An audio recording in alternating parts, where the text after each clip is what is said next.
Hello and welcome to the Screen Composers Studio, a podcast about the musical storytellers behind some of your favorite films, shows, video games, and more. I'm your host, Adrian Ellis. Mychael Danna is one of Canada's most successful film composers, a national treasure, and a unique talent who has reached the highest levels of global success. His illustrious career hit a pinnacle in 2013 when he won the Oscar for his dazzling score to Ang Lee's Life of Pi. But his path leading to that moment is rich with powerful films accompanied by equally powerful scores. His career was kickstarted by early successes with Atom Egoyan, and the two would become evergreen collaborators, working on now classic indie films like Exotica, The Sweet Hereafter, and Ararat. His integration of non-western musical colors and love of early music set him apart, and Hollywood soon came calling. Now the list of notable films stretches on. The Ice Storm, Girl Interrupted, 8mm, Being Julia, Capote, Little Miss Sunshine, Moneyball. They just go on and on. Mychael has recently moved into scoring marquee animated films like Storks and The Good Dinosaur, often collaborating with his brother, Jeff. We chat about his early days studying and discovering world and ancient musics in Toronto, and uncover his approaches to music and storytelling. Mychael is remarkably humble and candid, and this chat is sure to delight longtime fans as well as be an inspiration to composers at any stage of their career. If you like what you hear, please consider giving us a rating and sharing the episodes with your friends and followers. It really helps us grow and share the stories of these amazing creators. A quick note is this episode will be a little different. I interviewed Mychael before the pandemic, and this was originally recorded live for the Guild's Ask Me Anything series. Hence, the audio quality is not as pristine as I would like, and I've re-recorded my questions to Mychael. I'm sure you'll enjoy it just as much because, after all, it's the content that matters, and he is so generous and insightful with his answers. That said, please enjoy this conversation with the brilliant Mychael Danna. I asked Mychael about his training at the University of Toronto and how it prepared him. His answers reflect how things have changed since he was a student, and how the lack of education and mentorship led him to teaching himself how to score films, including one particularly funny lo-fi tech hack. Yeah, it was a very different world back then, or at least if I'd been born a generation later, it would have been a different path. Everyone is so well educated now. All the people that I meet, the young people coming up, assistants that work with me, they know way more than I did at their age. And in Toronto in the 80s, late 80s, when I kind of got going, I had no mentor. There was nobody around to ask questions, and I literally just figured stuff out on my own and made up my own system. I had no formal film music education at the University of Toronto. I studied composition. I got a great deal of my kind of exposure to world music, to ethnomusicology, to historic music there, and it's something that that really became kind of a part of my sound and my voice. And also just the composition lessons that I had, which were not for film, but they were, how to put notes on a page. And those lessons always stayed with me.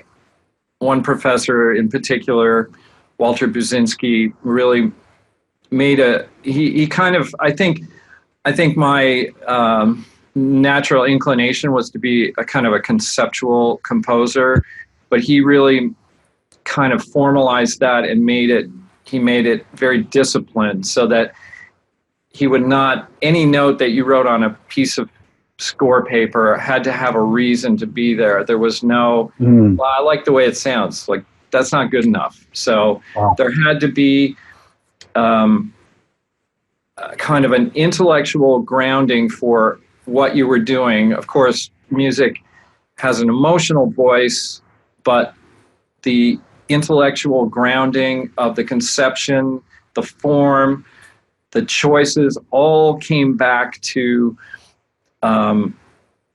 very conscious decisions. And I think that I really did apply that to film music in the sense that, I start with the story, everything comes from that, and every note like literally when you're writing a melody, whether the next note is a C sharp or an E, is dependent on the story. And the story will answer that question of what the speed is, what instrument it is, all those things. So, I got a really good discipline, a really good sense of, world music and historical music. And so that when I accidentally fell into film music, I had that basis. But yeah, nowadays, I mean, like I said, the people that come out, and I had no technological training whatsoever.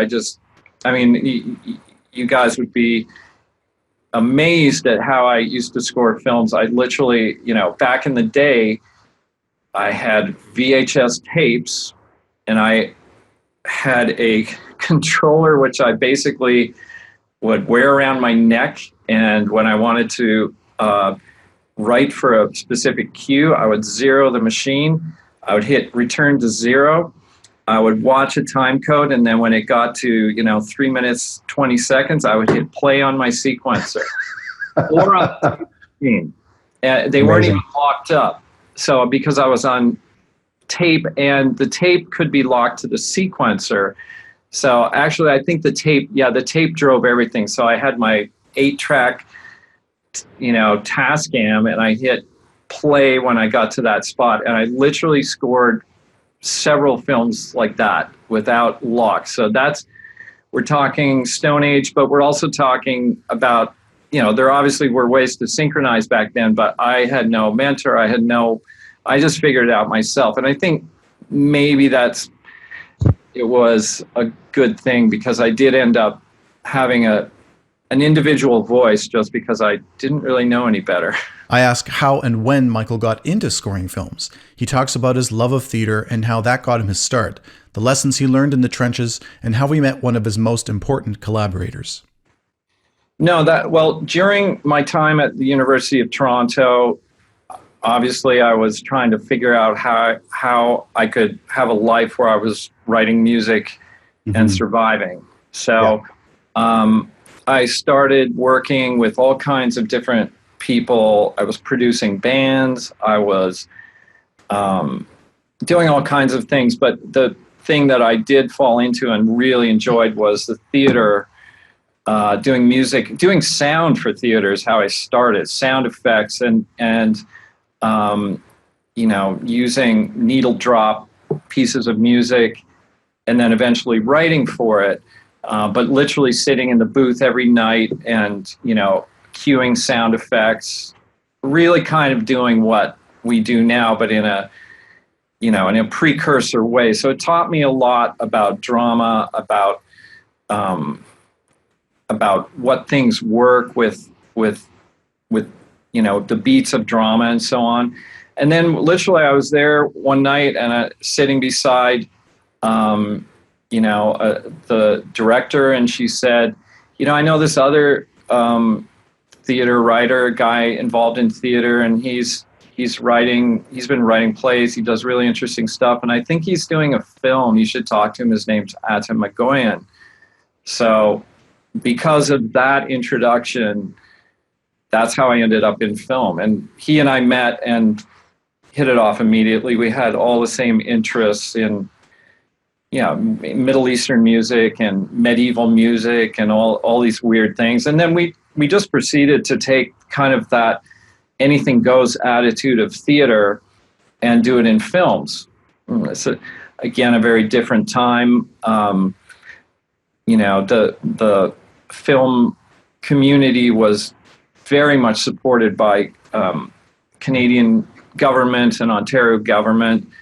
So we kind of had the freedom to make films we were playing in a sandbox that had no relation to kind of commercial filmmaking. There was no pressure. In fact, the films that we were encouraged to do things that were not commercial filmmaking. So no one was trying to compete with, Raiders of the Lost Ark or whatever was going on here.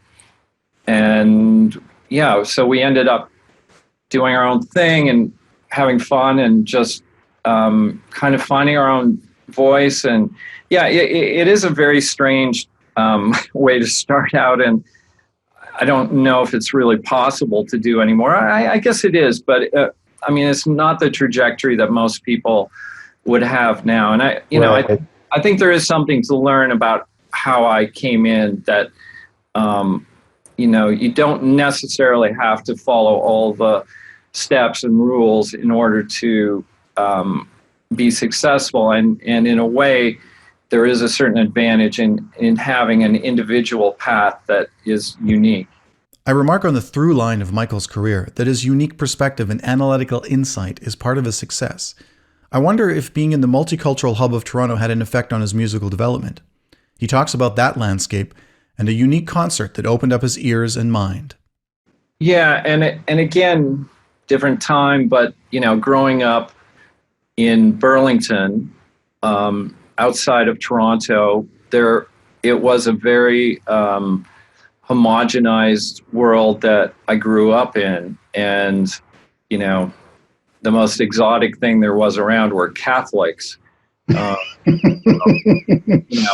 It was, and I think there's something again that really meant something to me and hit me, that when I moved to Toronto, and it was kind of in the heyday of the Canadian government immigration policy, and just we had just all this amazing influx of people from all these different places in Toronto, and still is, this series of neighborhoods of where you can.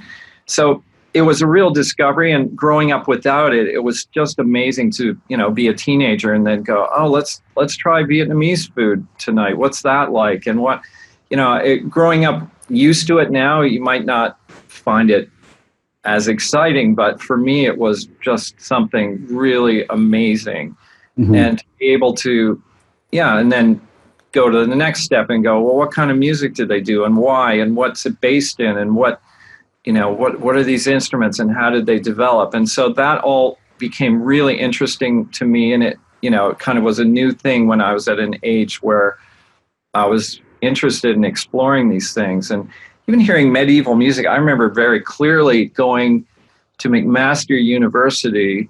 I must have been, 12 or something. And there was, it was kind of the late 60s, or it was maybe around 1970, when early music was just kind of blooming and having this amazing rebirth and reintroduction.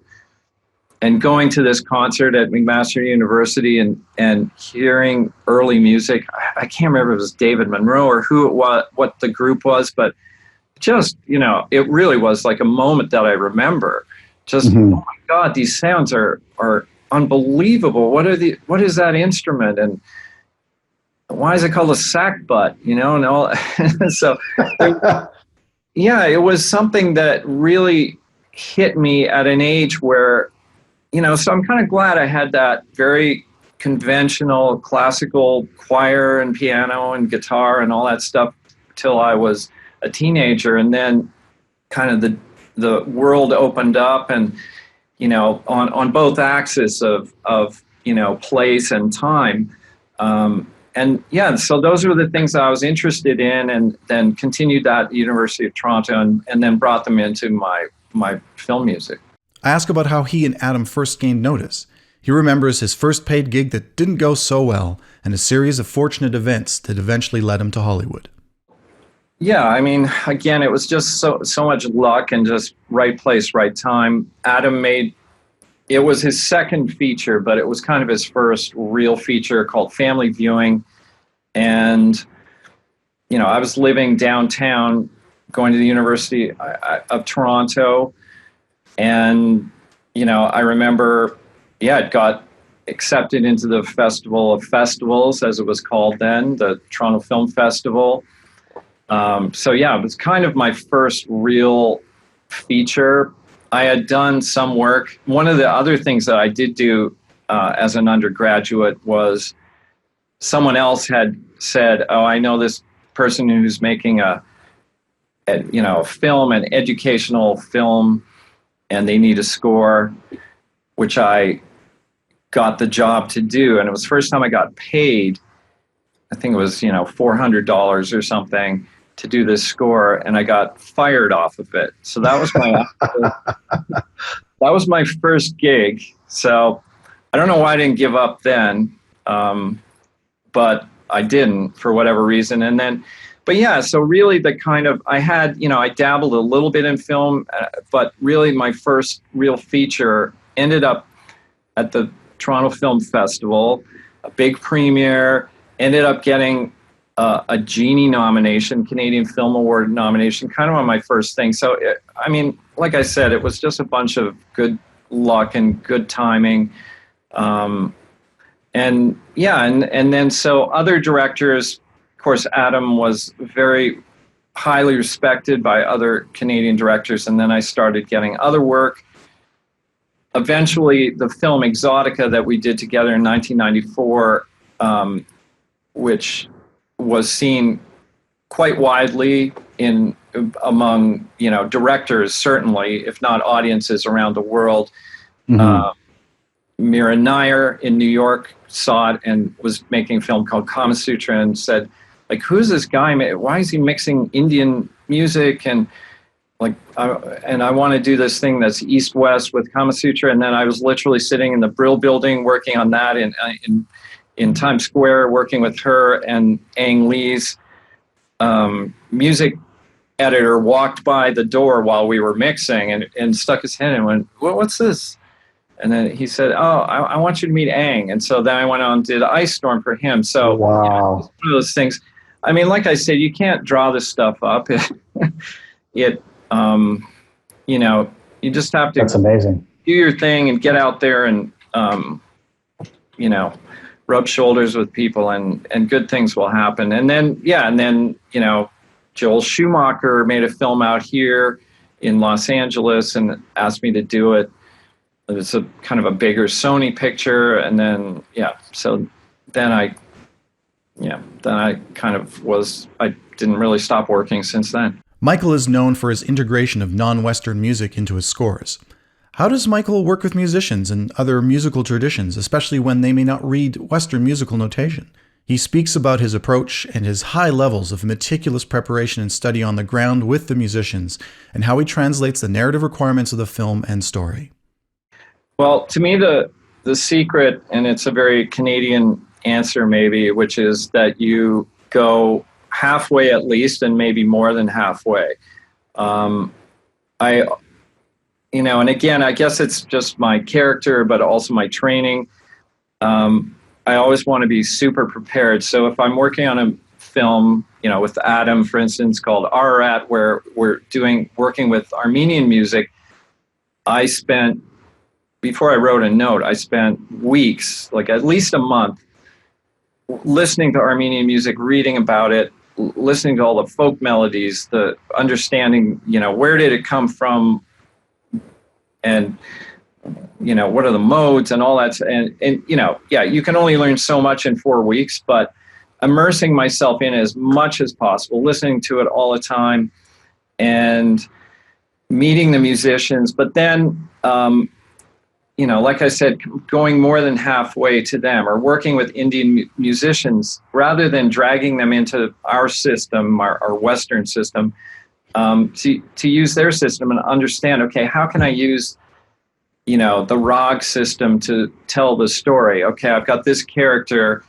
Let me hear some different rags. And okay, this is a rag that is right for this character. Now I need, I need this kind of mood at this time. I need this kind of mood. I need this kind of tempo and emotional temperature. So, and just trying to, just kind of breaking it up like that. And for Indian music, I've done, again, I've studied it and listened to it a lot, and live concerts and recorded. So just trying to understand it as best as I can and respect it as best as I can, I think, is part of it. But then also, working with it in the improvisational basis that it is, as opposed to me writing notes. And I have done Indian music-based scores that are that I have written the scores out for. Monsoon Wedding, for instance, is largely written. It's maybe 10% improvised rags, and the rest was written out. But again, based on rags and based on years of really kind of soaking it up and understanding it fairly well. But going to Mumbai and understanding the system there, not just, I hope these guys can read, but knowing, okay, this is how sessions go down in Mumbai. These guys can read. Not getting a classical guy, but getting a session guy from film music in Mumbai. And same thing as here, you throw a score in front of them and they play it. It has to be written in the way they want to see it, but get a copyist there. And again, knowing the ranges, knowing the rags, and then things will go okay. That's a bit more advanced, but when I went to Morocco to work with all these folk groups, when I did the film 8mm, that was something where, like, folk groups, there's no way that they're going to, like, you're not going to say, well, I want you to play this melody. It's not going to work. So, right. I mean, what I've done, on the Sweet Hereafter, I worked with this master ney player, woodwind player, and I just said, okay, here's what I want: something that's enticing, that a melody, that a folk melody that is seductive but somehow dangerous. And so I would use these words like a director would use with me, not showing him pictures. Showing picture is the worst thing you can do with a non-Western musician. I never show them. Right. And they'll start scoring it in their way. That's my job. I just want the music from them. So I'll say the kind of melody I want, and then we'll literally record him playing it, and then I'll cut it up and put it in. That's what we did for the Sweet Hereafter, So, a lot of planning and a lot of figuring out how you can best. Well, first of all, you've chosen those instruments for a reason, not just randomly like, oh, I like the sound of Persian ney, but there's a reason, in the Sweet Hereafter, it's the story of the Pied Piper. Well, I want the sound of the Pied Piper. I want something that's, got this magical, seductive quality to it. So what's a melody? What's a folk melody that kind of is that? And he plays something. No, that's not quite right. Oh, yeah, I like that mode. What's that mode? Yeah, that's fine. You got anything else in that mode? Oh, yeah, that's the one. And then, hold that note longer. So that's how you do it like that. And then, I mean, that's one way. But every way, it's like every film. You come up with a new method for every one you're doing. Mychael has said, if you hit a block, it's likely because your concept isn't correct and you haven't done the digging. I love this idea. And go on to ask him about the importance of psychoanalysis in his work and if he uses personal experience, much like a method actor. He speaks to how working with Atom Egoyan and Ang Lee taught him how to dig deeper into the stories, characters, and themes he's working with. I do think that happens, although I probably don't want to think about that too much. But definitely the analysis, and I've had the good fortune of working with some of the smartest directors around. Adam, trained me in this way. I mean, he is the smartest person I've ever met, and he knows at every moment of his film what, where we are in the arc, how did this person get there, and his films are constructed that way. Often you see these characters that are doing indecipherable things, but it's not random. There's a reason of how they got there. You see this person doing this strange behavior. What are they doing? But that's because this led to it. So the very kind of nature of his films helped me do that analysis, and I just naturally do that with every film, with every character. Dig under it. So him, Ang Lee, another super conceptual guy. I mean, we talked for 2 years before I wrote a note of Life of Pi. As he was shooting, he'd call me in the middle of the night and go, okay, the father, the mother is the sea, the father is the land, and like all this conceptual stuff, which I got pages and pages of notes about this. And Bennett Miller, another just brilliant guy who, is an intellect. They're intellectual filmmakers, and they have great emotional power. But the underpinning, you just keep pulling layers away, it all makes sense. There's nothing random in there. Everything is planned. And so, I've kind of been trained to do that. And I have had that where I'm writing and it's just it's just not working. And that really often is the melody's not right. And it's probably not right because your concept isn't right. What point of view are you writing this from? And it could be a simple question like that. Oh yeah, it should this whole story is about this person, or that's who this cue should be about, this person. It shouldn't be about, this is all going on, but this is the person that the cue should be about. And little things like that can suddenly go, oh, right, now I see why this cue isn't working. Mm-hmm. So that analysis and just really living with the film. And if you have a director who knows what they're doing and knows what they've made, they'll help you a great deal, to kind of uncover the method of what it is that you're trying to construct. As a follow-up, I ask Mychael what his methods or practices are to get unstuck if he finds himself in a rut. Yeah, I mean, it's the most difficult and painful thing. Justin Hurwitz, literally is right across the street here. We're the only two in Hollywood that we know. He's literally, I'm right at Hollywood and Vine, and he's on the other corner of Hollywood and Vine. And we've had this discussion. He's like, man, there's nothing worse in life than trying to grind the melody out and it's just not coming, and it's the worst thing.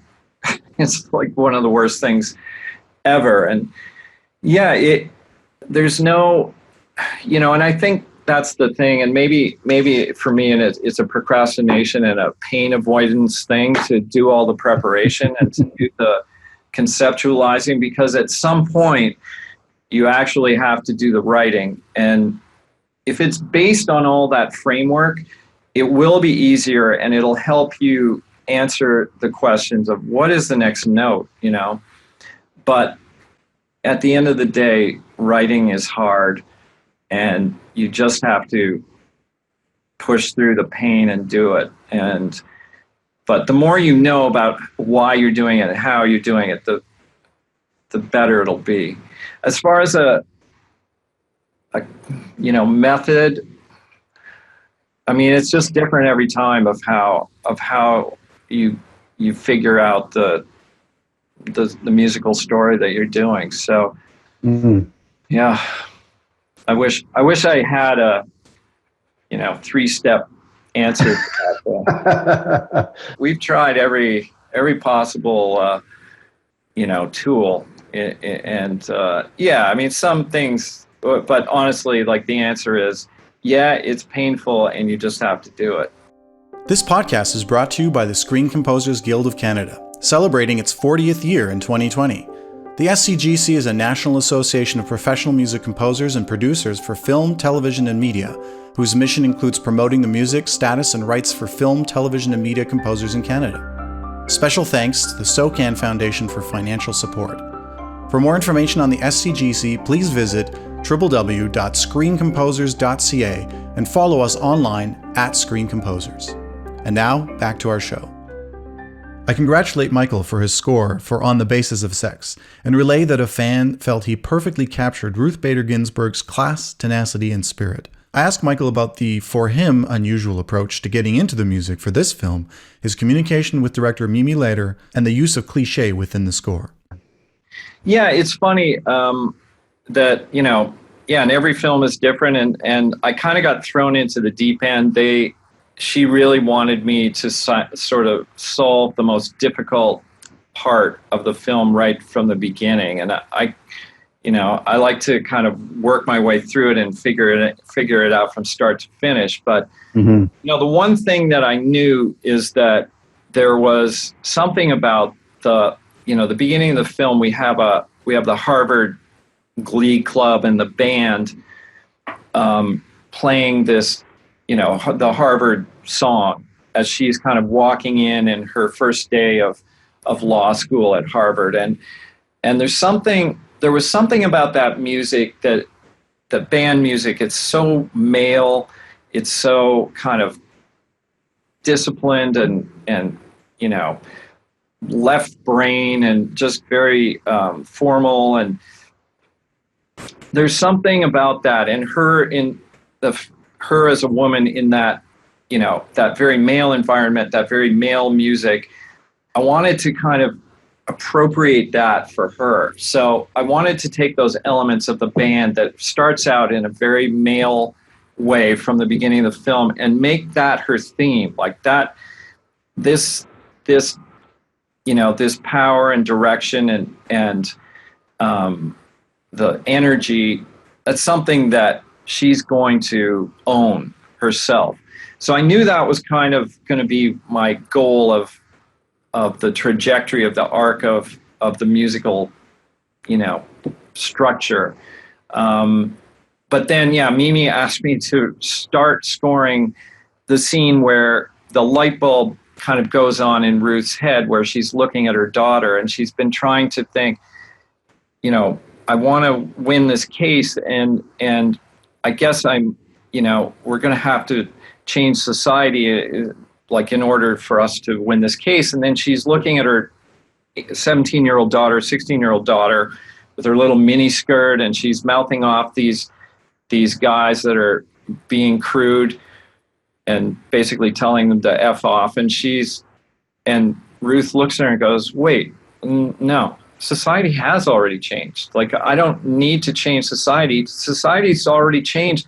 The law needs to catch up to this world that we live in. And so that light bulb moment, which, by the way, I think is like, it's the thing that I take away from the film. It's like, I never thought of it like that. That, an American law and Canadian law as well is constructed to be able to change with the time and to morph as society evolves, that the laws can keep up with it, but not go ahead of it and not guide the society, but be guided by society.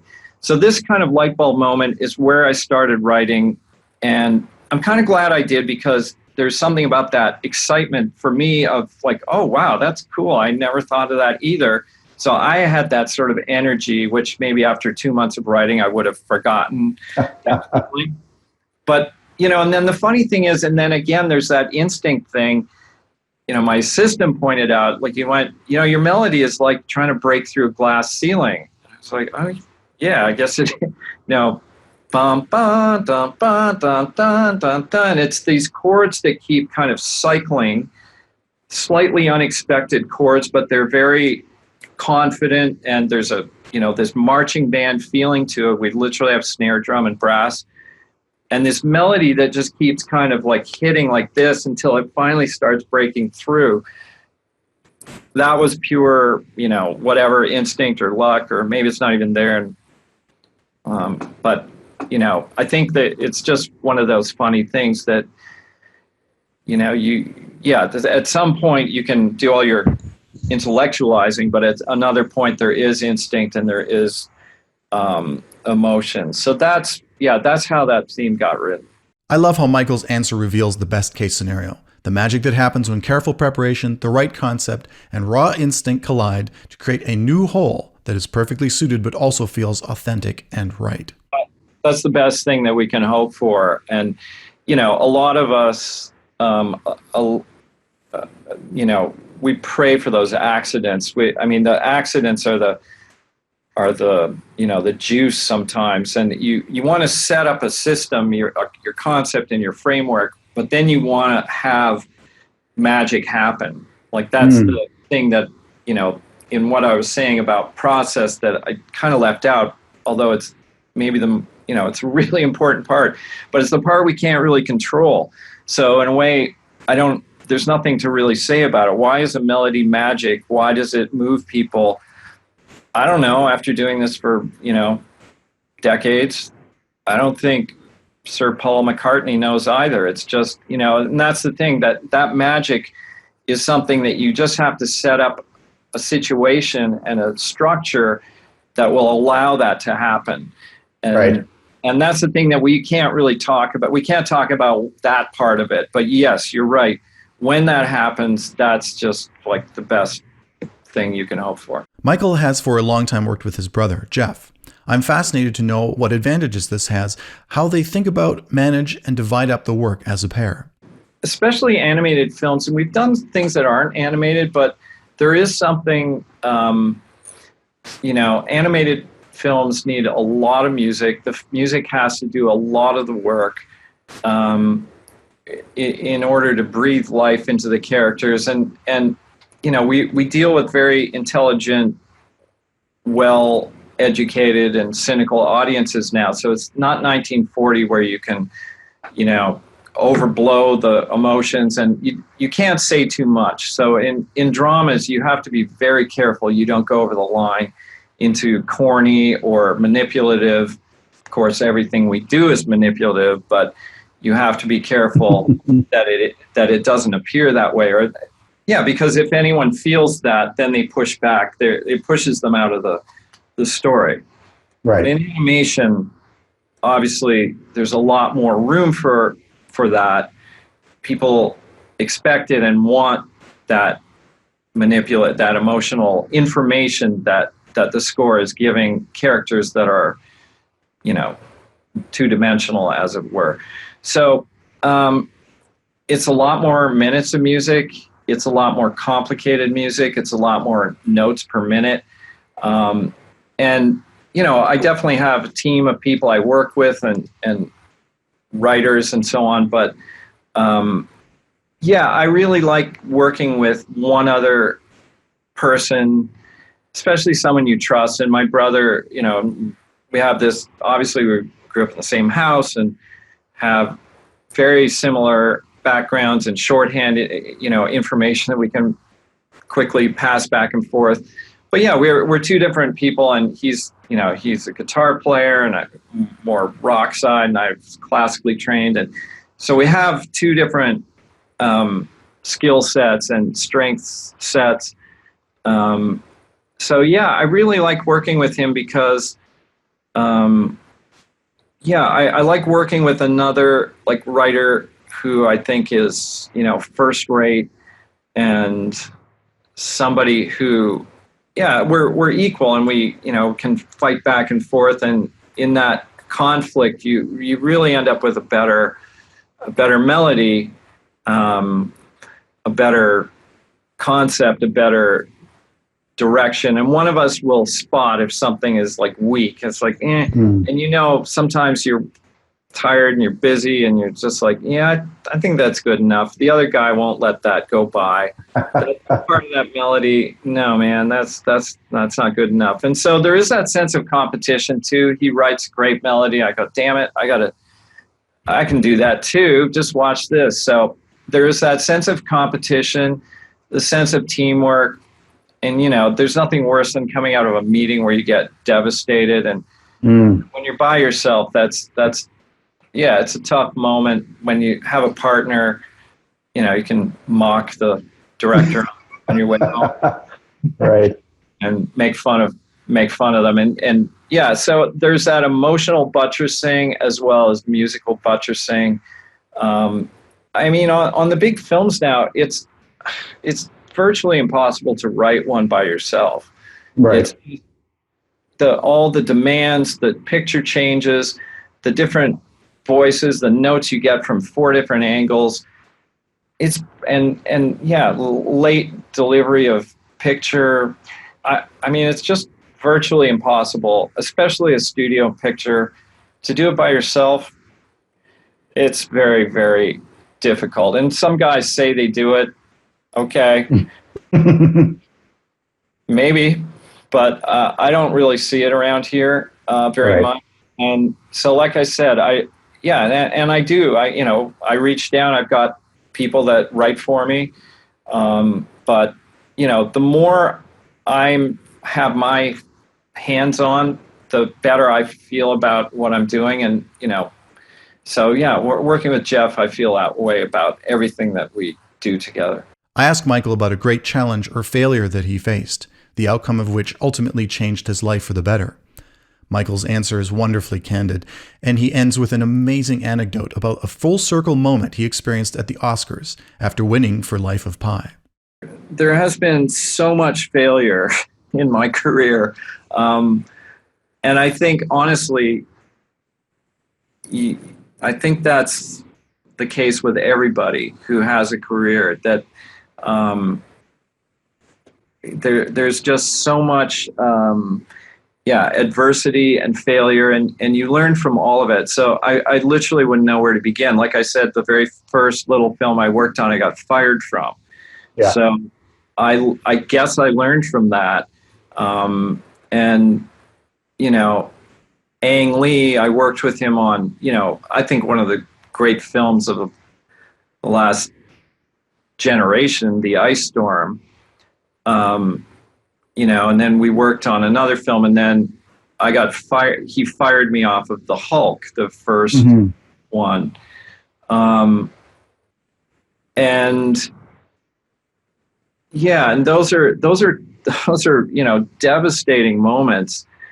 But yeah, I mean, life is funny. And, you know, there's a weird moment at the Oscars where I came out after, you know, reuniting with Ang, and I won the award that night. And I came, you know, after you win, you go through this whole thing backstage and all these interviews and take pictures and stuff. And then you end up being spit back out into the bar, which is empty because everyone's inside. And the one guy standing at the bar was James Schamus, who was the producer of that movie, of The Hulk, that got fired. Oh, wow.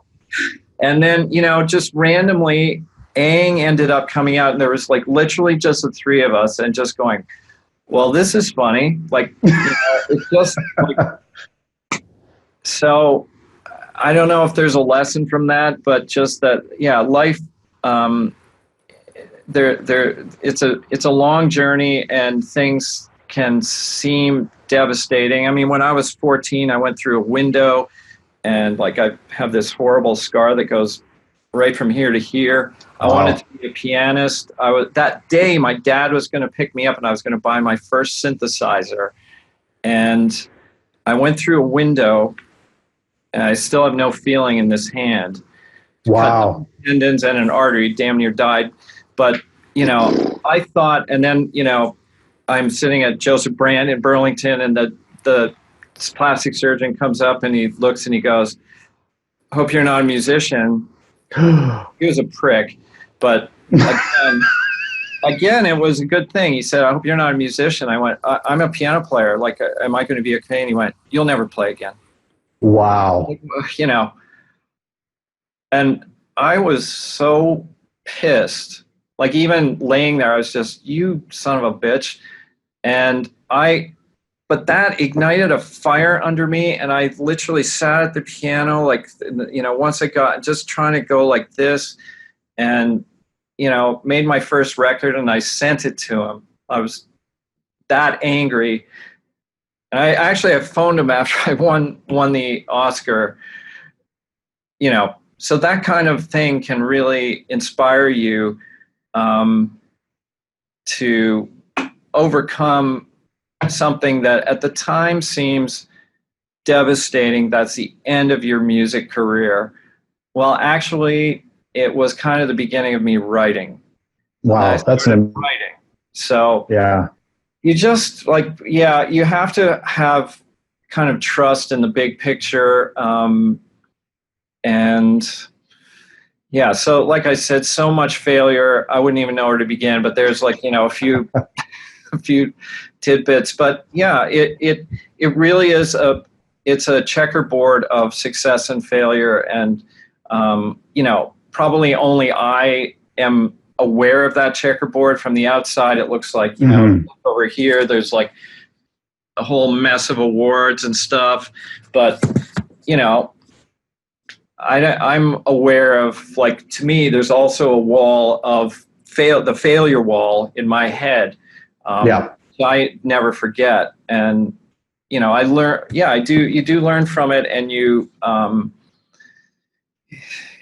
but it also leavens, this stuff. Like it keeps everything in perspective. And the more of a understanding, empathetic human being you are, the better a composer you are. The more you can look at a screen and go, okay, I understand that guy's pain that I'm trying to write a theme for.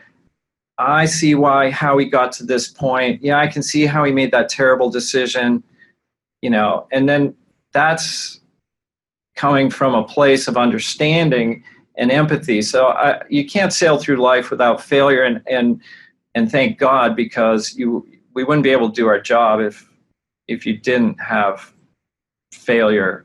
In a total 180-degree turn, I ask Mychael an odd question from the audience. Is it true you omit the viola section? Well, this is from obviously from my ex-girlfriend, a viola player, who's written this.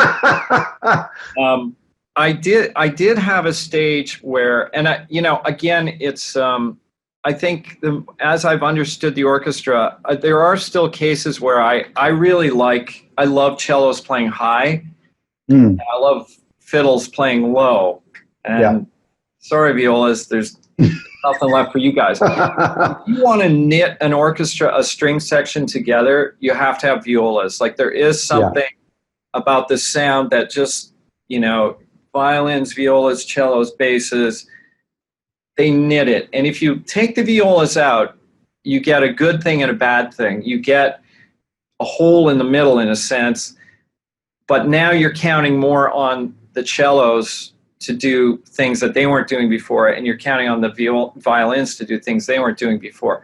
For some scores, that's the right answer. Like that's the thing, that every decision you make has to come down to the story. So if you want a blended sound, if your concept is your strings to be blended to feel kind of the ability to feel effortless and smooth, but if you want something that sounds like it's got some maybe I find it more emotional in a sense and more on edge to have without violas. And there is a sound that, is right for certain stories to do that. So yeah, I kind of went through a phase where I was doing that a lot. But, I've matured since then.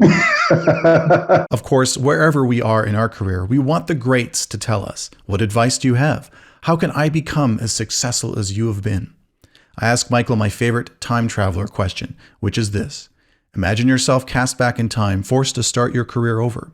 You have no contacts, no credits, and no gear, just your skills and knowledge. How do you get yourself back on track? The first thing is to embrace who you are and what made you what you are today, all the things that led to what you are. And I find people, I forget who it was, but someone I was talking to recently, and they're like, oh yeah, well, I played whatever the instrument was. I think he was Polish or something, and he was like, yeah, well, I took accordion, but I'm kind of embarrassed about that. It's like, wait, whoa, you studied accordion? Well, that's something special about you. Like that's a specific thing. So embrace that. If your parents made you play bagpipes or whatever weird path that you ended up at, first of all, embrace all those things. Don't try and push them aside. Don't try and hide them. It's like trying to hide your accent.